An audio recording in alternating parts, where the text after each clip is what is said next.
Bwana Yesu asifiwe. Na wasalimu katika jina la Yesu. Karibu katika mahubiri yangu siku ya leo.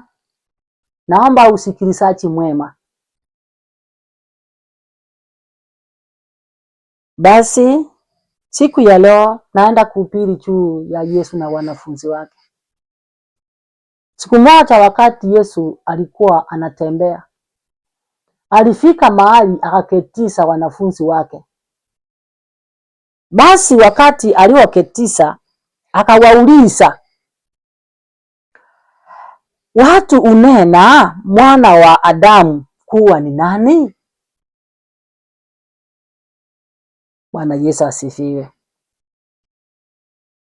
Wengine wakasema ni Yohana Mbatizi, wengine wakasema ni Eli, wengine Yeremia au mmoja wa manabii. Bwana Yesu asifiwe. Yesu alikuwa anataka kujua ya kwamba wale wanafunzi ambao anayetembea naye wanajua yeye ni nani na anafanya kazi gani na anatoka wapi na anaenda wapi. Bwana Yesu asifiwe. Tunapofungua katika kitabu cha Mathayo 16 mstari wa 13 mpaka 20, nasema basi Yesu akaenda pande za Kaisaria. Filipo akawauliza wanafunzi wake akasema, watu unena mwana wa Adamu kuwa ni nani? Bwana Yesu asifiwe. Wakasema wengine unena huyu Yohana Mbatizi, wengine wakasema ni Elia, wengine wakasema ni Yeremia, wengine wakasema pengine ni mmoja wapo wa wanabii. Bwana Yesu asifiwe. Biblia inasema ya kwamba kunaye hata wanafunzi walikuwa wanatembea na Yesu, wanaona anatenda miujiza, lakini hawakuwa hawatafunguliwa wajue wanatembea na mtu wa kina aina gani. Bwana Yesu asifiwe. Ndio maana akauliza mwana wa Adamu yeye ni nani? Unasikia watu wanasema ni nani? Wenzangu, unasikia mwana wa Adamu, unasikia yeye ni nani? Bwana Yesu asifiwe. Bwana Yesu aliyekuja akasaliwa na akafa kwa ajili ya dhambi zetu. Bwana Yesu asifiwe. Mwana wa pekee Yesu aliyetuma akakuja kufa kwa ajili ya dhambi zetu na akasema yote yamekwisha. Yeye alikuwa ni mwerevu, mwenye hekima. Alikuwa anataka ajue watu ambao anafanya nao kazi, watu ambao anatembea naye wanajua yeye ni nani. Bwana Yesu asifiwe. Lakini wote hawakumfahamu yeye ni nani. Praise the Lord. Basi tunaposoma 17 inasema, Yesu akajibu akamwambia, heri wewe Simoni pa Yona, kwa kuwa mwili na damu havikukufunulia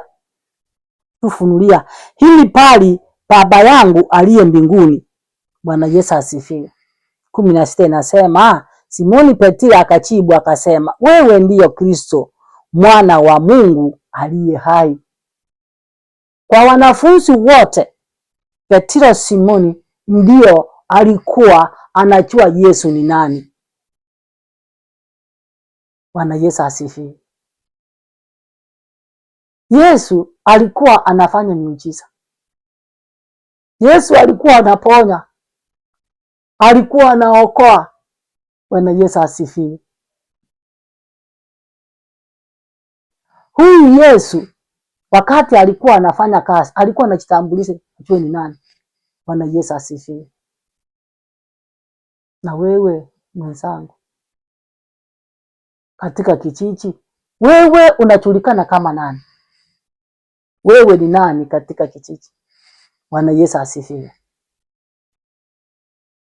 Wewe ni yule ambao watu wamehama katika kijiji, wameenda kwa ajili yako. Wewe ni yule mchawi maajabu, unaua watu katika kijiji. watu wameondoka wameenda. Bwana Yesu asifiwe. Wewe ni nani? Kuna wakati ambao unapata mtu anakufa katika kijiji. Watu wanaenda huko kwa wingi kuomboleza. Watu wanasema fulani alikuwa anapendwa sana. Angalia vile watu umati ambayo imekuja kuomboleza. Lakini naomba waambie mwenzangu, wale wote ambao watu walikuja, kama huyu mtu alikuwa ni mchawi mchawi, wanakuja kuona ya kwamba kweli yule mtu ambaye anasumbua watu ndio huyu ama ni nani. Bwana Yesu asifiwe. Wakati watu ambao wanakuwa wengi mahali, kuna sababu ambayo inawaleta mahali pale. Bwana Yesu asifiwe. Wewe ni yule ambao ni mtanganyifu, unatanganya. Bwana Yesu asifiwe. Wewe ni yule ambao mpasta akikuja kanisani ama mtumishi akikuja unamfanyia vitina mpaka anatoka kwa ajili yako. Bwana Yesu asifiwe. Unampiga vita. Nastahili mjiulize ya kwamba wewe ni nani? Wewe ni yule ambao unapembeleza mambo, yani ikiwa ni mambo ambayo yamefanyika mahali unafunika, unatetea mtu mbaya. Bwana Yesu asifiwe. Wewe ni yule ambao umemaliza watu kanisani. Wewe ni nani? Nataka ujiulize, wewe ni nani? Katika Biblia imetuambia ya kwamba Yesu aliuliza wanafunzi wake, wewe ni nani? Watu wamefanya dhambi mpaka Mungu amekasirika. Bwana Yesu asifiwe. Watumishi wakienda makanisa, kazi yenu ni kuchochea watumishi wa Mungu. Badala ya ukarabisha watumishi wawaachie amani, wawaachie upendo. Nyinyi mkiona mtumishi mnaanza kumchokora. Fulani anafanya hivi, mtumishi anafaa hivi. Fulani anafanya, amjui ya kwamba nyinyi ndio mnalinda mtumishi wa Mungu. Watu wako wamelaaniwa kwa ajili ya mtumishi wa kanisa. Bwana Yesu asifiwe. Watoto wako wamelaaniwa kwa ajili ya mtumishi. Umefanyia mtumishi mambo mabaya mpaka amenena mabaya kwako. Mungu atusaidie sana. Uko na uchawi wa kijiji. Ujali kama huyu ni mtoto, huyu ni nani. Yoyote unaua. Kiwa ni ng'ombe unaua. Kama ni fitina ni wewe wa kwanza. Bwana Yesu asifiwe. Mungu atusaidie sana. Kwa maana kila ambacho mnachofanya hakistahili. Watu wengi wamefanya dhambi, wamekataa kumrudia Bwana. Basi tunaposoma katika kitabu cha Yeremia,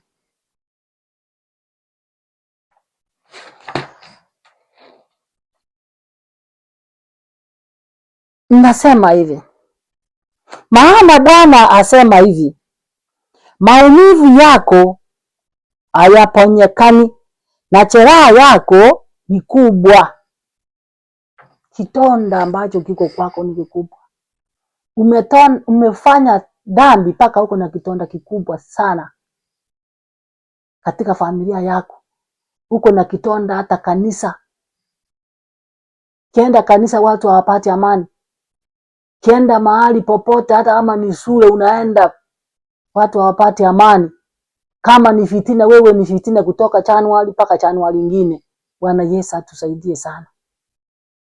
Biblia imesema ya kwamba kitonda chako kimekuwa mbaya, kinasinda kutipika kwa yale matenda ambao unatenda ya muudhi Mungu. Bwana Yesu asifiwe. Biblia inasema, maana Bwana asema hivi, maumivu yako hayaponyekani na jeraha yako ni kubwa. Kitonda chako kimekuwa kikubwa.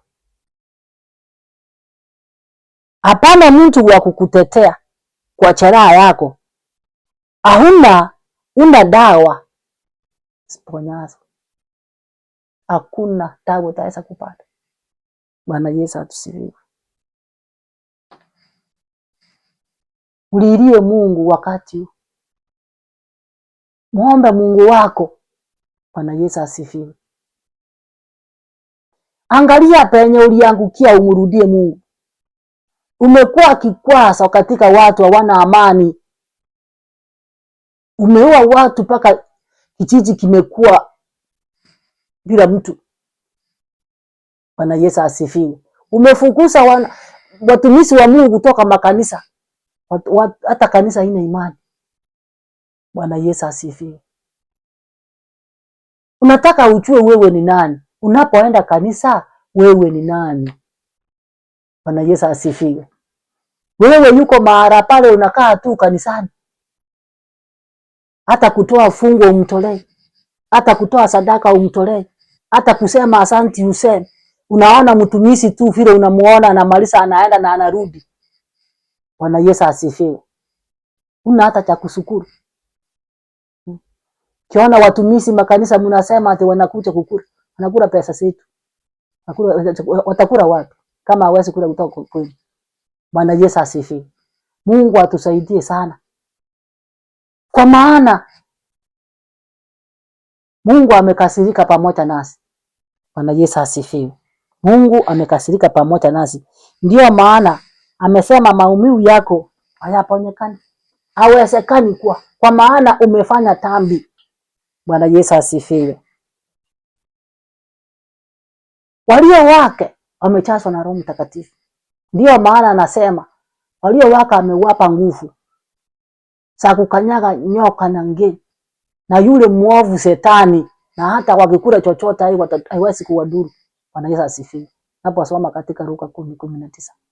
Bwana Yesu asifiwe. Haya inasema, tazama nawapa amri ya kukanyaga nyoka na nge na nguvu zote za yule adui, wala hakuna kitu kitakacho wadhuru. Hakuna. Ukiwa mtu wa Mungu, ukiwa unampenda Mungu, hata ingawa unadharauliwa katika kijiji, Mungu anasimama pamoja na wewe kwa maana umemtambua. Bwana Yesu asifiwe.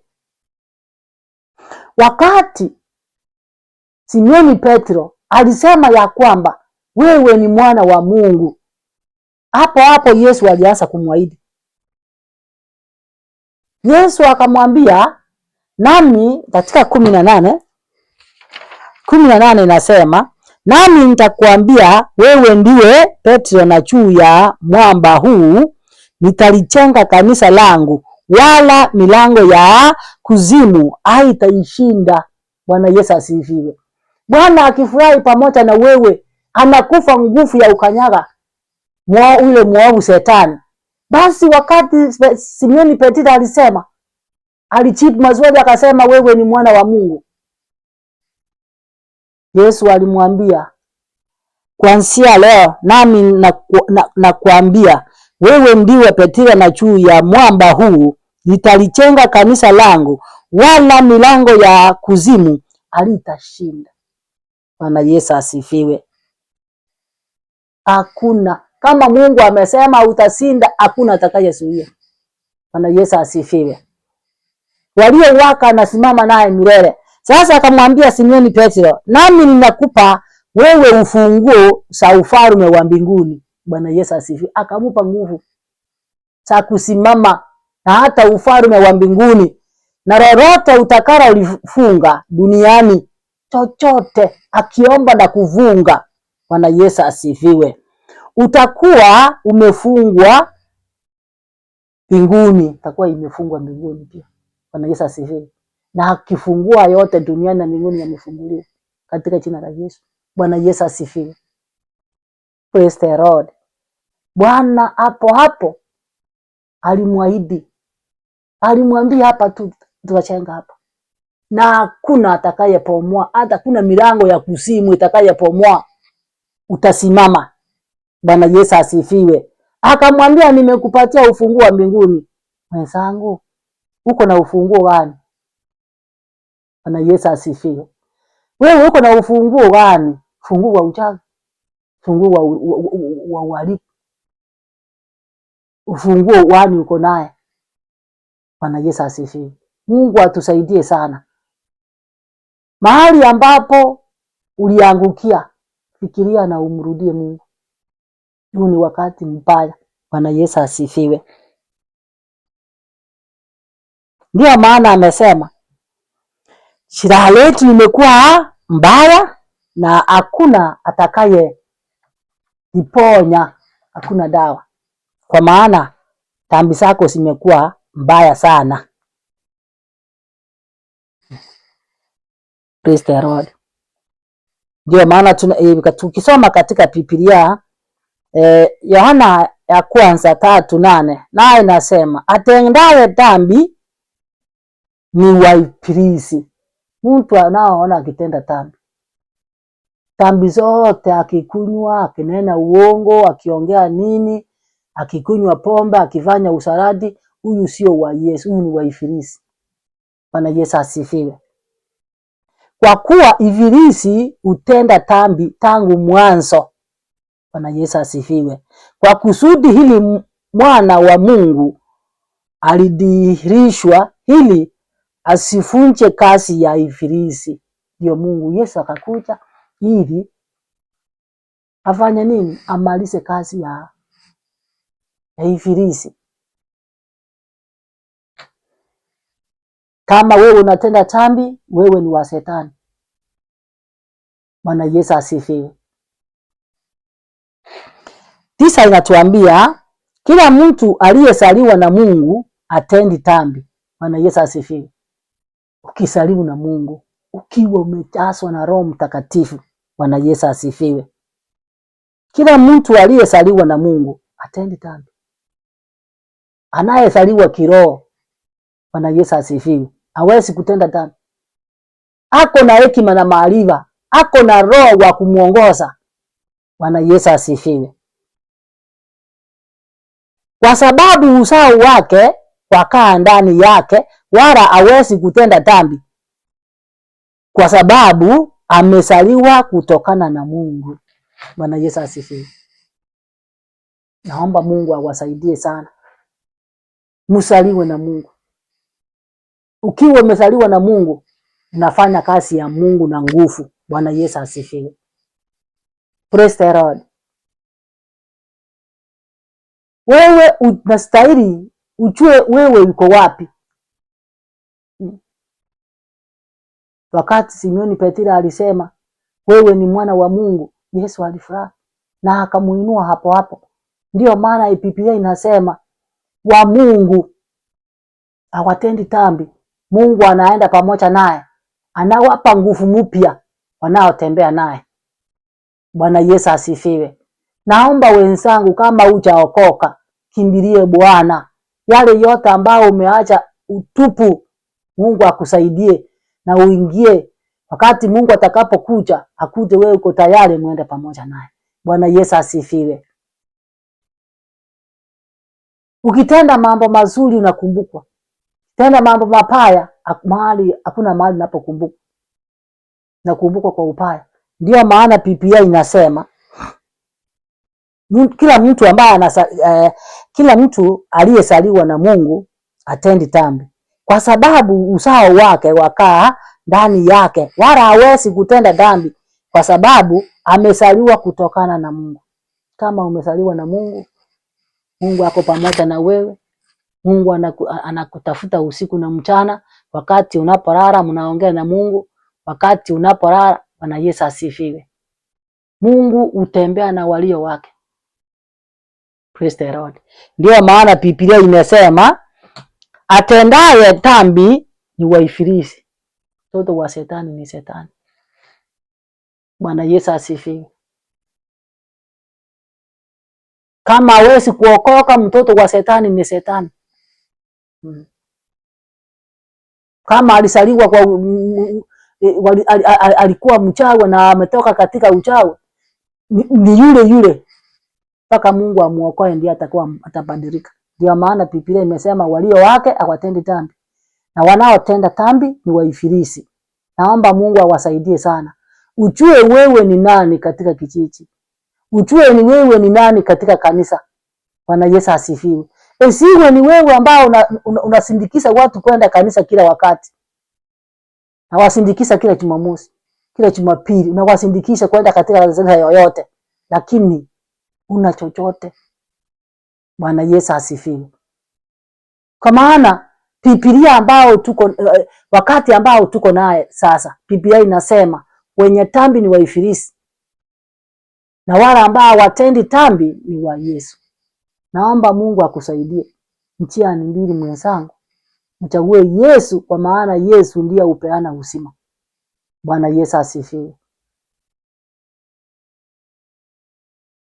Naomba ya kwamba wale ambao mmesikia neno, naomba Bwana awasaidie. Kama ni wewe ambao watu wanakuona kijiji, wanakimbia wanaenda kuishi mahali, wanasema fulani ametusufukuza, fulani ni mchawi, tumetoshindwa tutaweza kukaa pale. Kama ni wewe ambao umeoa watu kijiji, Mungu amesema kuja tusemesane, hata ingawa dhambi zako nyekundu zitang'aa kama theluji. Bwana Yesu asifiwe. Kuja tusemesane, kwa maana ujui mahali ulipo. Bwana Yesu asifiwe. Mungu anasema wale ambao wale ambao wamelemewa na mizimu